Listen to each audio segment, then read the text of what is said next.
একদিন রাতে ছোট্ট একটা গ্রামে টিটু নামের একটা ছেলে ছিল।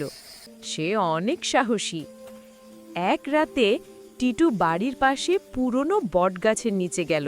সবাই বলতো ওখানে ভূত থাকে।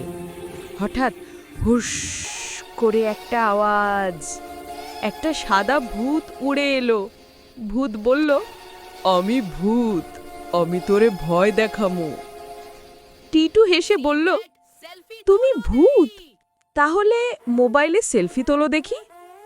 ভূত অবাক, বলল, আমার তো ছায়াই নাই, কেমনে তুলি? টিটু বলল, তাহলে তুমি ভয় পেলে। ভূত লজ্জা পেয়ে হেসে উড়ে গেল আকাশে। টিটুর দৌড়ে বাড়ি এসে বলল, ভূতও ভয় পায় যদি আমরা বুদ্ধি খাটি। গল্পটা ভালো লেগে থাকলে লাইক দিও, সাবস্ক্রাইব করো আর শেয়ার